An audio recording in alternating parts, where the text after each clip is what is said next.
સમગ્ર ઘટના બાદ ગોપાલ ઇટાલિયા ધારાસભ્ય તો બન્યા, એમણે આ સૌ કલાકારોને અને જે બીજા બોલતા હતા એમને ચેલેન્જ આપનારાને શું કહ્યું જાણવા માટે વિડીયોમાં આગળ વધીએ તે પહેલાં ચેનલ ઉપર જો તમે પહેલીવાર આવ્યા હોય અને ચેનલને સબસ્ક્રાઇબ ન કરી હોય તો નીચે રહેલું બેલ આઇકન દબાવીને અમારી યુટ્યુબ ચેનલને અવશ્ય સબસ્ક્રાઇબ કરી લેજો, જેનાથી આવા ને આવા રસપ્રદ વિડીયોઝ મળતા રહે આપને સૌથી પહેલાં।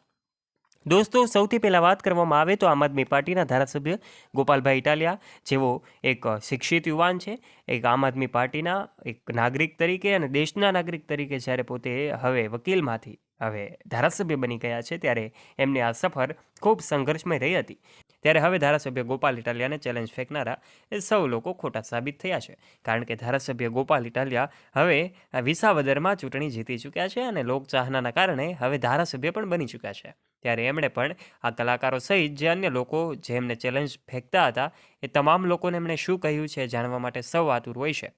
સૌથી પહેલાં વાત કરવામાં આવે તો છેલ્લા કેટલાય દિવસથી એટલે કે 2 મહિનાથી આમ આદમી પાર્ટી ચર્ચામાં આવી છે। વિસાવદરમાં જ્યારથી ચૂંટણીની પેટા ચૂંટણીની જાહેરાત થઈ છે ત્યારથી લઈને અલગ અલગ પાર્ટીઓ એમના પ્રચાર કરી રહી હતી। એવા સમયે અલગ અલગ પાર્ટીના પ્રચારમાં ભારતીય જનતા પાર્ટીનો પણ એક કાર્યક્રમ હતો, એમાં એવા કલાકાર, જાણીતા એવા કલાકાર માયાભાઈ આહિર પણ ઉપસ્થિત રહ્યા હતા અને એમણે જે વાતો શબ્દો કહ્યા હતા એ ખરેખર આમ આદમી પાર્ટીને વાગે એવા હતા, કારણ કે આ શબ્દોમાં કટાક્ષ હતો અને કંઈક એવું કહેવામાં આવી રહ્યું હતું કે આ વિડીયો સોશિયલ મીડિયા પર ખૂબ ફેલાયો, લોકોએ ખૂબ ટ્રોલ પણ કર્યો, પણ આખરે જે સચ્ચાઈ હતી એ સામે આવી ગઈ અને ધારાસભ્ય ગોપાલ ઇટાલિયા વિજયી જાહેર થયા। ત્યારે એમણે આ કલાકારોને જવાબ આપવાનું જ્યારે ઇન્ટરવ્યૂમાં એમને પૂછવામાં આવ્યું ત્યારે એમણે એટલું જ કહ્યું કે મારે કોઈને પણ જવાબ આપવાની જરૂર નથી, ભગવાન સૌનું ભલું કરે। આવો જવાબ આપનારા આમ આદમી પાર્ટીના આ ધારાસભ્ય ગોપાલ ઇટાલિયા, એમનો જે સ્વભાવ છે સામે આવે છે, એકદમ સંવેદનશીલ વ્યક્તિ તરીકે અને પોતે એક સામાન્ય વ્યક્તિ તરીકે જ્યારે હવે ધારાસભ્ય બન્યા છે।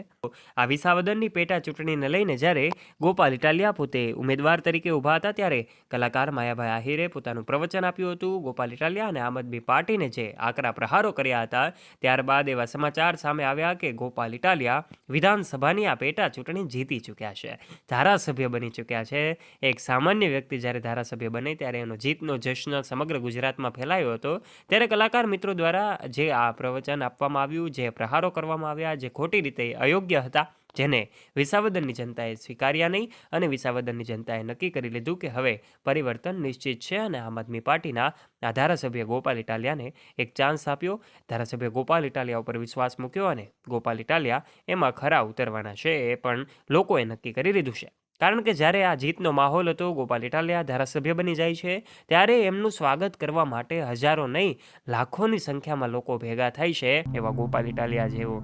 સોશિયલ મીડિયા પર અનેક તસવીરો એમની વાયરલ થઈ રહી છે, જેમાં એમણે નામ સાથે CR પાટીલનો ઉલ્લેખ કર્યો અને પ્રવચનમાં એમની વાતો કરી। અલગ અલગ રેલીઓ આયોજિત કરવામાં આવી, ત્યાં પણ એમના લોકોની લોકચાહના જે છે એ ખૂબ વધારે જોવા મળી રહી હતી। જ્યાં હોય ત્યાં સામૈયા એમના થયા, લોકો દ્વારા એમની સભામાં ખૂબ મોટી સંખ્યામાં ઉપસ્થિત રહીને ગોપાલ ઇટાલિયાને જે કાંઈ પણ હોસલો છે પૂરો પાડવામાં આવ્યો। એવા સમયે દોસ્તો એક સંઘર્ષથી, પોતાની તાકાતથી, પોતાની કાયદાના નોલેજથી જ્યારે ગોપાલ ઇટાલિયા ધારાસભ્ય બની ચૂક્યા છે ત્યારે આપ આ સમગ્ર ઘટના અને વિસાવદરની ચૂંટણી વિશે શું કહેવા માંગો છો? આપના વિચારો નીચે કમેન્ટ બોક્સમાં કમેન્ટ કરીને અમને જરૂરથી જણાવજો અને જો દોસ્તો તમને આ વિડીયો ગમ્યો હોય તો વિડીયોને લાઇક કરજો, તમારા દોસ્તો સાથે શેર કરવાનું ના ભૂલતા, તથા આવા ને આવા રસપ્રદ અને રોચક વિડીયોઝ નિહાળવા માટે અત્યારે જ નીચે રહેલું બેલ આઇકન દબાવીને અમારી યુટ્યુબ ચેનલને અવશ્ય સબસ્ક્રાઇબ કરી લેજો, બેલ આઇકન અવશ્ય પ્રેસ કરજો, જેનાથી નોટિફિકેશન્સ મળતી રહે આપને સૌથી પહેલાં। ધન્યવાદ।